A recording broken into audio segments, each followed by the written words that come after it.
Hello everyone, this is Dushyant Singh और आप देख रहे हैं अध्ययन अड्डा यूट्यूब चैनल। आज हम बात करने वाले हैं विदेशी आक्रमणों के विषय में।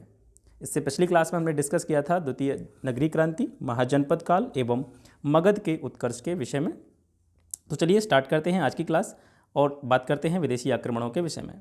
अगर बात करें प्राचीन भारत में, भारत पर सबसे पहले किन विदेशियों ने आक्रमण किया, तो उनमें नाम आता है ईरानी, हखमनी या पारसी। ये तीनों एक ही नाम है। कहीं कहीं इन्हें ईरानी भी कहा जाता है, हखमनी भी कहा जाता है या पारसियों के आक्रमणों के बारे में भी कहा जाता है। तो भारत पर सबसे पहले आक्रमण करने वालों में ईरानी जो थे वो सबसे प्रमुख थे। और ईरानियों में भी किस शासक ने भारत पर सबसे पहले आक्रमण किया था, तो उसमें आता है साइरस द्वितीय का नाम। यानी साइरस द्वितीय ने सबसे पहले भारत पर आक्रमण किया था। आक्रमण करने में प्रथम सफलता किसको प्राप्त हुई? डेरियस प्रथम को। यहाँ पर ये ध्यान देने की बात यह है कि सबसे पहले भारत पर आक्रमण जो किया था वो साइरस ने किया था, लेकिन साइरस को भारत पर आक्रमण करने के फलस्वरूप सफलता प्राप्त नहीं हुई थी। तो यहाँ पर दूसरा प्रश्न ये बन जाता है कि विदेशी आक्रमणकारियों में आक्रमण करने में सबसे पहली जो सफलता प्राप्त हुई थी वो डेरियस प्रथम को प्राप्त हुई थी, जिसे दारा के नाम से भी जाना जाता है। और ये इसका जो समय काल माना जाता है वो है 516 एडी, यानी 516 ईस्वी पूर्व में डेरियस प्रथम ने जो है आक्रमण करके, यानी भारत पर आक्रमण करके सफलता प्राप्त की थी। और ये कौन था? ये जो अभी हम बात कर रहे थे साइरस, ये साइरस का क्या था? उत्तराधिकारी था। ठीक है, यानी कि भारत पर सबसे पहले आक्रमण किसने किया? साइरस द्वितीय ने। लेकिन आक्रमण करने में जो सफलता प्राप्त हुई थी वो थी डेरियस प्रथम को, जो कि साइरस का ही उत्तराधिकारी था। आगे बढ़ते हैं। इसने भारत के पश्चिमोत्तर भाग को जीता और अपने 20वें प्रांत के रूप में सम्मिलित किया था। ठीक है, ये लाइन आपको विशेष रूप से याद रखनी है। ये प्रश्न कई बार देखने को मिला है कि साइरस के उत्तराधिकारी डेरियस प्रथम ने भारत के कौन से भाग को सबसे पहले जीता था? तो भारत का उत्तरी पश्चिमी हिस्सा था, इसको इसने जीता था और अपना 20वां प्रांत इसको बना लिया था। डेरियस प्रथम ने ही सबसे पहले सिंधु नदी के तटवर्ती भारतीय भूभागों को अपने अधिकार में लिया। यह डेरियस प्रथम ही था जिसने सिंधु नदी के आसपास के उसके तट के किनारे के जितने भी भारतीय भूभाग थे, ठीक है, उनको जीत करके अपने अधिकार में ले लिया था। और इसका स्रोत क्या है कि दारा के पहले जो 3 अभिलेख थे, जिन्हें बेहिस्तून, पर्सिपोलिस और नक्शे रुस्तम के नाम से जाना जाता है, उनमें डेरियस प्रथम की इस विजय के बारे में पता चलता है। यानी कि डेरियस प्रथम ने सिंधु नदी के जितने भी तटवर्ती भारतीय भूभाग थे, छोटे बड़े, उनको अपने अधिकार में ले लिया था। और इसका साक्ष्य क्या है, इसका स्रोत क्या है? इसका स्रोत है दारा के प्रथम 3 अभिलेख। उन्हीं अभिलेखों से डेरियस प्रथम की इस विजय के बारे में पता चलता है। अब चलिए बात करते हैं। प्राचीन भारत में भारत पर ईरानी लोगों का आक्रमण हुआ, तो इस भारत और ईरानी संपर्क के बाद जो प्रमुख परिणाम परिलक्षित होते हैं प्राचीन भारत में, वो कौन कौन से हैं? यानी भारत पर ईरानियों का आक्रमण हुआ तो भारतीय कल्चर और ईरानी कल्चर आपस में मिलती है, यहाँ पर संपर्क होता है एक दूसरे से, तो उसके परिणाम जो थे वो क्या निकले थे? तो उन परिणामों में सबसे प्रमुख परिणाम ये था कि खरोष्ठी नामक एक नई लिपि का जन्म हुआ था। क्योंकि खरोष्ठी लिपि जो है वो ईरानी अरामेइक लिपि से ही उत्पन्न हुई थी। और ये इसका जो लिखने का तरीका था वो क्या था? ये दाईं ओर से बाईं ओर लिखी जाती थी, दाहिने से बाएं की तरफ लिखी जाती थी।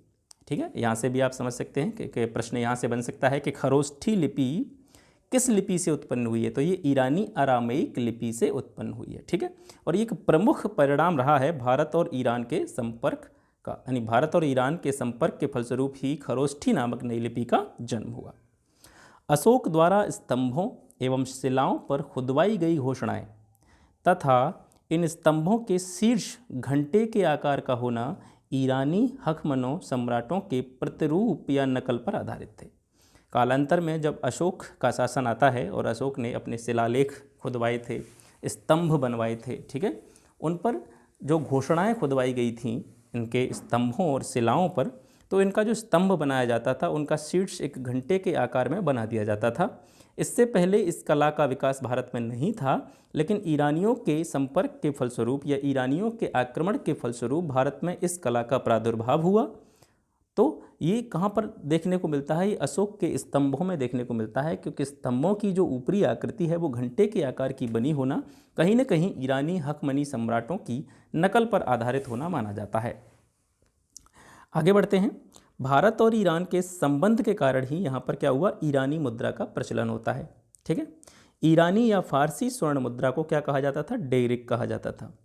भारत और ईरान के संबंध के कारण ही ईरानी मुद्रा का प्रचलन हुआ और ईरानी फारसी स्वर्ण मुद्राओं को क्या कहा जाता था, डेरिक कहा जाता था। वहीं चांदी की जो मुद्राएं होती थी, रजत मुद्राएं होती थी, उन्हें सिग्लोई कहा जाता था। ठीक है, अब विदेशी आक्रमणों के बारे में हम बात कर रहे थे, तो विदेशी आक्रमणों में सबसे प्रमुख आक्रमण जो माना जाता है वो है सिकंदर का, और यहाँ से काफ़ी ऑब्जेक्टिव्स आपकी परीक्षाओं में पूछे भी जाते हैं।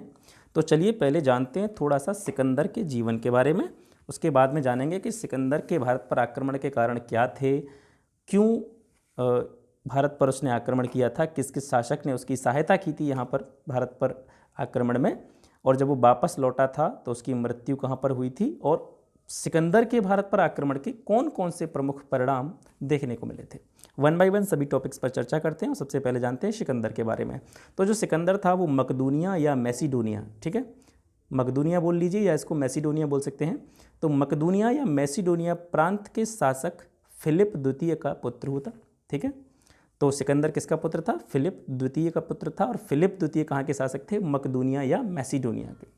इनके पिता की मृत्यु हो जाती है, सिकंदर के पिता की मृत्यु हो जाती है, और मृत्यु के बाद 326 ईस्वी पूर्व में सिकंदर शासन की बागडोर को अपने हाथ में लेता है, और उस समय पर इसकी जो आयु होती थी वो कितनी थी, 20 साल। यानी अपने पिता की मृत्यु के बाद 326 ईस्वी पूर्व में सिकंदर 20 साल की उम्र में मकदूनिया या मैसिडोनिया प्रांत का शासक बनता है।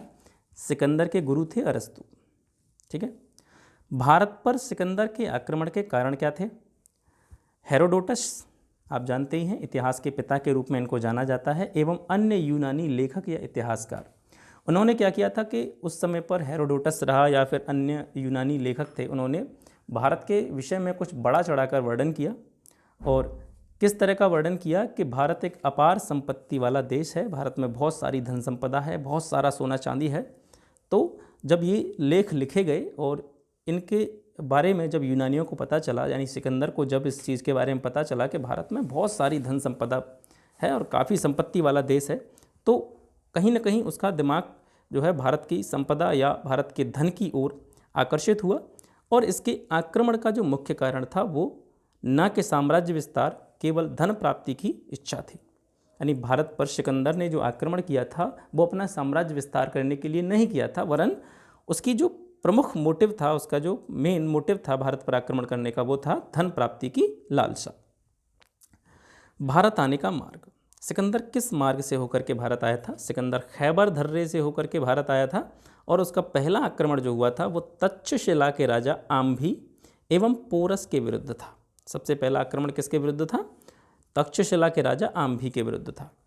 ठीक है, यहीं पर एक राजा का नाम और देखने को मिलता है, पोरस। पोरस के बारे में बात करेंगे बाद में, पहले बात करते हैं आम्भी के बारे में। तो तक्षशिला के राजा आम्भी का सबसे पहले सामना हुआ था सिकंदर से, लेकिन सिकंदर के वैभव को देख करके, सिकंदर की सेना को देख करके आम्भी भयभीत हो जाता है और सिकंदर के सामने ये क्या कर देता है, आत्मसमर्पण कर देता है।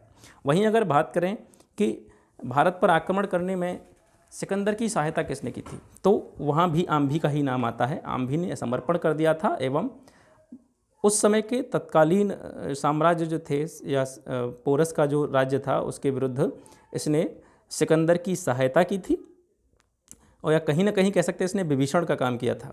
ठीक है, तो इसने जो है कमजोरियों के बारे में बताया कि क्या क्या कमजोरियां हैं पोरस की, तो उस संबंध में इसने सिकंदर की सहायता की।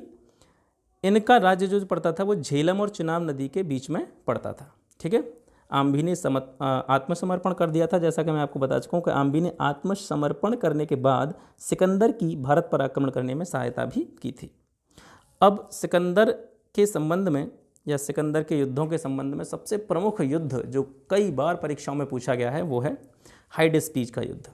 इस हाइडेस्पीज के युद्ध को झेलम नदी का युद्ध या वितस्ता का युद्ध के नाम से भी जाना जाता है। ठीक है, तो पोरस के द्वारा सिकंदर का भारत में सर्वाधिक सशक्त विरोध किया गया, किंतु वह क्या हुआ, पराजित हुआ, क्योंकि उसके अपने ही जो साथी राजा थे, उसके आसपास के जो राजा थे, जैसा कि आम्भी का नाम जिसमें के प्रमुख आता है, इन्होंने इसके विरुद्ध सिकंदर को क्या दी थी, सहायता दी थी, सिकंदर के आक्रमण में सहायता की थी। तो सबसे जो प्रबल विरोध किया था, सशक्त विरोध किया था सिकंदर का, वो किस राजा ने किया था? पोरस ने। ठीक है, पोरस को पुरु के नाम से भी जाना जाता है। तो पोरस पराजित हुआ था। पोरस ने इस हाइडेस्पीज के युद्ध में बेहद वीरता का परिचय दिया था और इसी वीरता के कारण ही सिकंदर ने जो पोरस का राज्य जीता था उसको उसने क्या कर दिया था? वापस लौटा दिया था। ठीक है, सिकंदर की सहायता करने में तक्षशिला के साथ साथ काम्बी ने भी प्रमुख भूमिका निभाई थी, लेकिन पुरु की वीरता के कारण क्या किया था? सिकंदर ने पुरुष का जो राज्य था वो वापस लौटा दिया था। अब सिकंदर यहाँ पर लगभग 19 महीने रहा था भारत में, तो उसने काफ़ी यहाँ पर और भी राज्यों को जीतने की कोशिश की और धन संपदा लूटने की कोशिश की, लेकिन रावी नदी जो थी, रावी नदी के दूसरी पार उसकी सेना जो है नहीं जा सकी थी।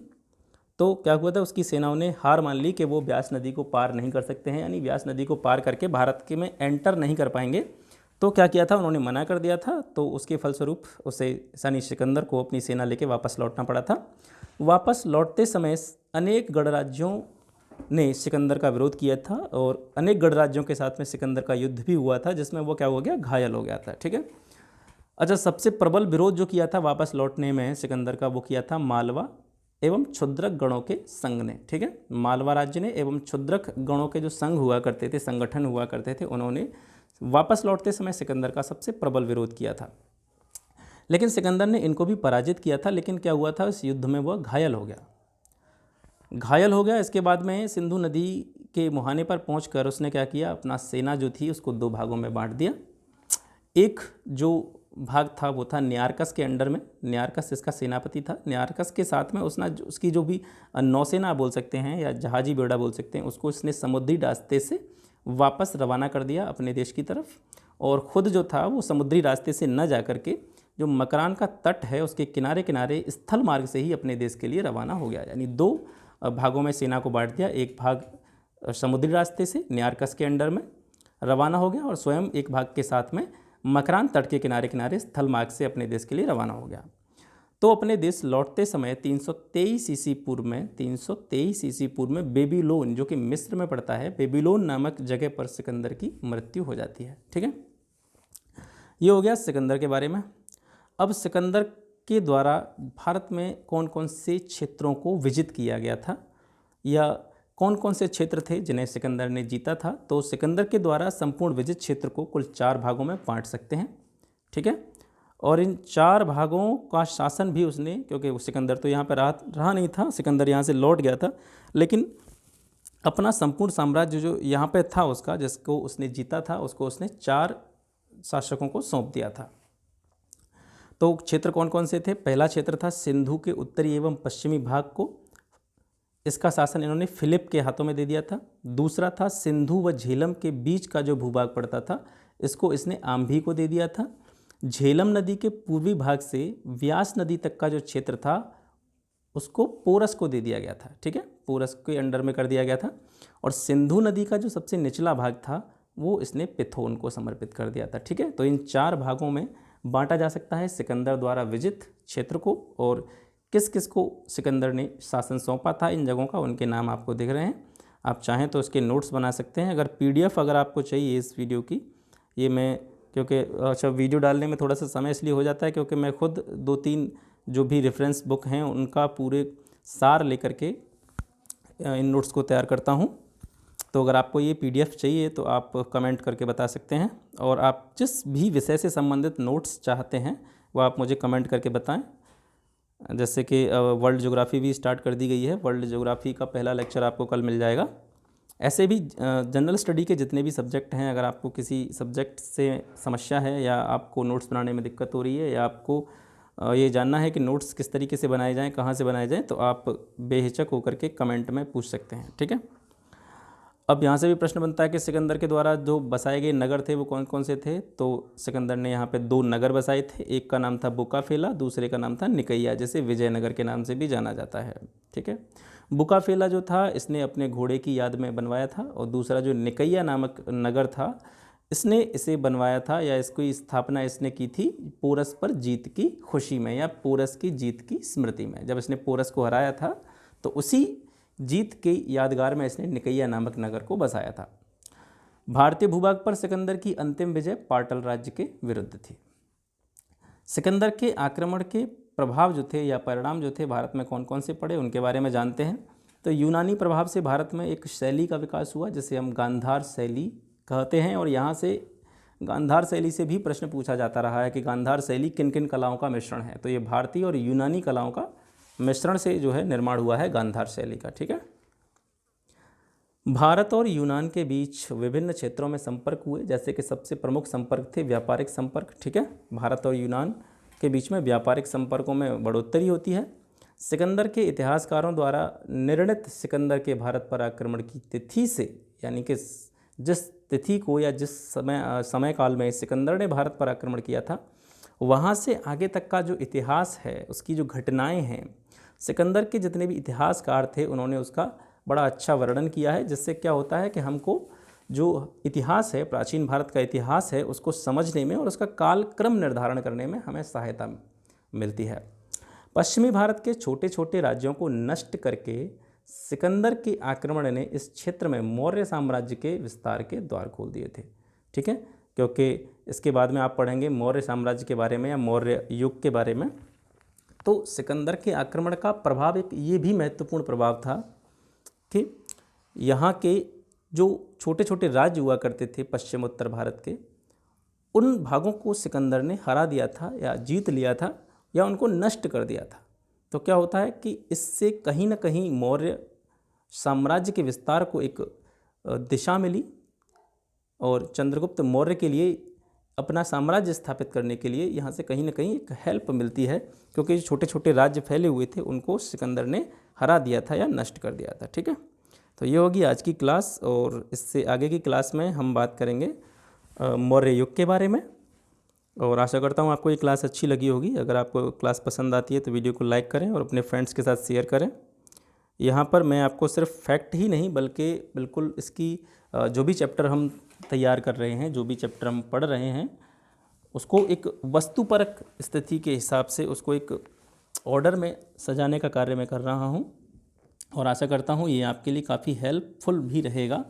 और इसके साथ साथ हिस्ट्री की काफ़ी वीडियोज़ जो है चैनल पर पड़ी हुई हैं, आपने नहीं देखी हैं तो प्लेलिस्ट में जाके चेक कीजिए, और जिस सब्जेक्ट से संबंधित आपको नोट्स चाहिए वो प्लीज़ कमेंट करें और बताएं, और उस संबंध में आपके लिए जो है कार्य किया जाएगा, और जो भी नोट्स आपको चाहिए वो आपके लिए प्रोवाइड किए जाएंगे। ठीक है। तो फिर मिलते हैं अगली क्लास में, तब तक के लिए नमस्कार।